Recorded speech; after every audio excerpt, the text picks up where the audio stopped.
थोडा वेळ काढून नक्की बघा. उपयोगी 28 स्मार्ट किचन टिप्स. नंबर 1. मेथीची भाजी बनवताना स्वच्छ धुवून लगेच करावी. जास्त वेळ पाण्यात ठेवले की भाजी कडू होते. नंबर 2.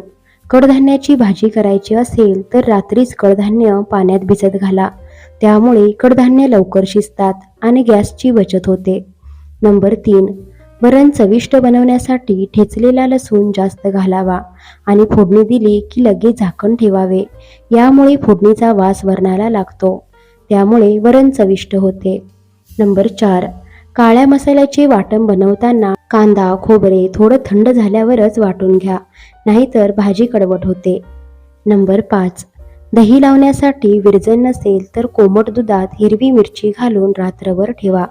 सकाळी दही तयार होईल. नंबर 6. दूध किंवा खीर जळाली तर त्यात खायची 2 ते 3 पाने टाकून जरा गरम केल्यास जळकट वास निघून जातो. नंबर 7. भरपूर हिरव्या मिरच्या कापल्यास किंवा वाटल्यास हातांची जळजळ होते.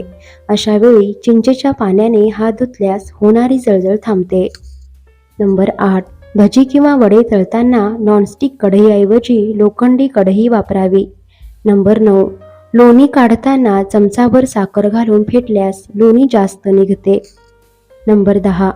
लाल भोपळा, खरबूज, कलिंगड यांच्या बिया उन्हात वाळवून नंतर त्या साठवून ठेवाव्यात. कोणताही पदार्थ असो, गार्निशिंग करण्यासाठी त्याचा उपयोग होतो. नंबर 11. मूग, मटकी, हरभरे वगैरे कडधान्यांना भुंगे किंवा किडे लागू नये म्हणून कडधान्यांना एरंडाचे तेल लावून ठेवावे, म्हणजे कडधान्यांना भुंगे वगैरे लागत नाहीत. नंबर 12. हिरव्या पालेभाज्या नेहमी लोखंडी कढईमध्ये बनवा. यामुळे आपल्या शरीराला भरपूर प्रमाणात लोह मिळते. नंबर 13. चिक्की बनवताना कढईत आधी तूप घालावे, मग गूळ घाला. यामुळे चिक्कीला चकाकी छान येते आणि चिक्की चिकटत नाही. नंबर 14. लाल मिरची दळायला देण्याआधी मिरचीला मोहरीच्या तेलाचा हात लावा, म्हणजे लाल मिरचीचा रंग कायम टिकून राहतो. नंबर 15. ढोकळा करताना मिश्रण फेटत असताना त्यामध्ये 1 चमचा तेल घालावे.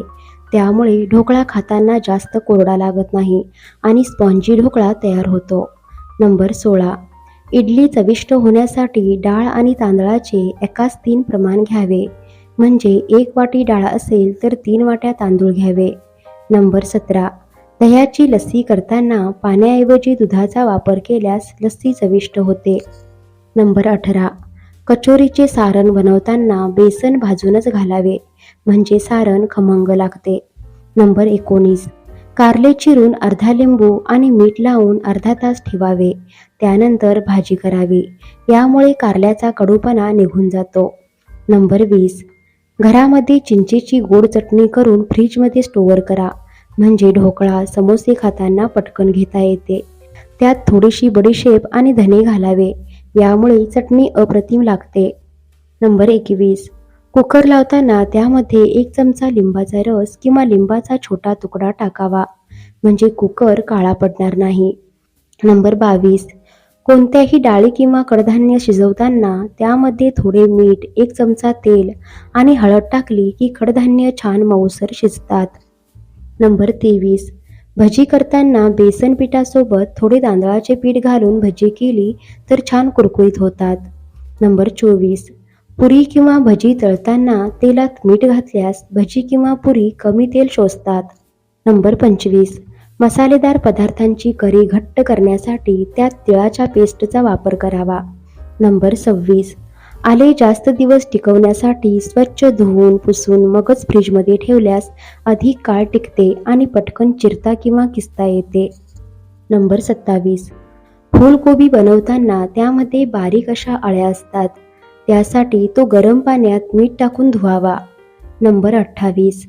बेसन पोळी, धिरडे, डोसा बनवताना कांदा चिरून घालण्याऐवजी किसून घालावा. पदार्थ अतिशय कुरकुरीत आणि स्वादिष्ट होतो. मित्रांनो, व्हिडिओ आवडल्यास व्हिडिओला लाईक करा, शेअर करा आणि सबस्क्राईब करा. धन्यवाद.